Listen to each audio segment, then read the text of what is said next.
Hey guys, how y'all doing? I'm here to give you guys a recap on Fate Zero second season, which is on episode 6. Now, this episode right here, rewatching it, gives me a lot of nostalgia. Now, a little small behind the scenes when I watched it the first time, which happened let me see here, 3 years ago if I calculated correctly, before I watched Unlimited Blade Works of Fate Stay Night. I did not really understand the actions of what happened in this episode, but after rewatching certain scenes again and again from Fate Zero and giving a little bit deep thought about it, it really hurts a lot to see how life and reality can really bite you in the butt really badly. So, if anything else, let's go. We have to it that it begins with Kiritsugu giving a little small time talk or lecture from Natalia herself, telling him of how his name is really, really good, especially when it comes to his origin rounds, or should I say his weapon of a crest, where origin rounds are his freaking ace in the hole, etc. Eventually, we get to know more about Kiritsugu being part of Natalia's business and continues to help her out, and eventually trains to become like some kind of assassin like her. But eventually, when it came to a part of wanting to save a man and a child from being killed, it was already too late. Right now, Natalia teaches him something sometimes you can't save everybody. Even Kuritsugu knew that from a young age, etc. But he still tries to save other people, which I can't blame him for.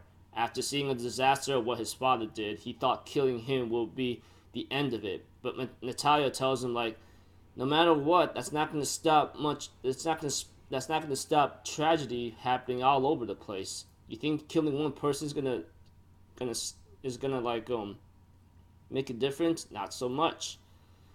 And eventually, she ends up targeting a guy named Vosvark, whatever this guy is. Apparently, he is some kind of deadly piece of Mage's work where he has this power of using his bee familiars and turning everyone into freaking dead apostles or ghouls. And eventually she does kill him and manages to kill the bees that was the rest in this case. But there's one thing in particular that Natalia was missing. Well, she did not even expect. Is that the guy who she assassinated for a high bounty, of course, etc., has the bees in his body, which is very, very deadly. And as a mage, it was pretty possible because a mage can do a lot of things, and we all know that in the Fate universe. And we have to it that Kiritsugu was given this kind of information through headset or talkative communication, and this really upsets him very much. And therefore, Natalia does contact Kiritsugu again and ends up having a little small talk with him, etc., of how much things became when he went under her wing. When he went under her wing, yeah. Like under her care of learning how to survive, how to do terrible business in terms of killing people. She even complimented Kiritsugu, saying that you had that kind of potential from the start. When you killed your father, you had a lot of potential, and you never broke any promise at all. Eventually, when Kiritsugu and Natalia were still talking to each other, Kiritsugu thought of an idea how to stop the bees from causing any more mischief or trouble. And this is where Kiritsugu made a devastating choice, and after talking with her and made his last words to her of what Natalia's gonna do, Natalia's thinking, I'm just gonna retire and play the mother's part to you in a certain sense. And we have to it that Kiritsugu continues to keep driving to a certain location in the middle of the ocean or sea and ends up seeing the plane. And after hearing that motherly role from her, he ends up saying that you really are only my family, and launches a powerful bazooka missile which he bought off from a stranger, and destroys the plane, kills all the freaking bees, ghouls, especially Natalia alone. And before she dies, she gives off a faint smile, and boom. And Kiritsugu talking to himself, telling, hey, Shirley, did you look at that? I killed her just like I killed my father. Who knows what will happen if she landed that plane, huh?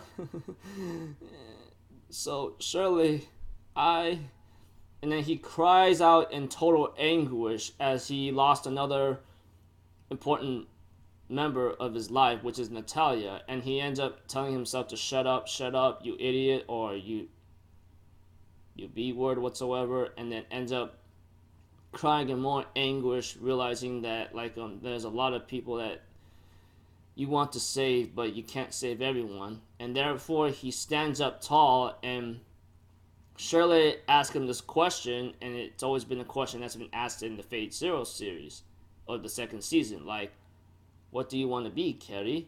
And he says, I, and then ends off there. So yeah, this just shows a lot of things of like how much reality and life can bite you in the butt, and when you don't participate the worst or possibly figure out what else a mage can really do, especially when you don't have any backup plans, etc.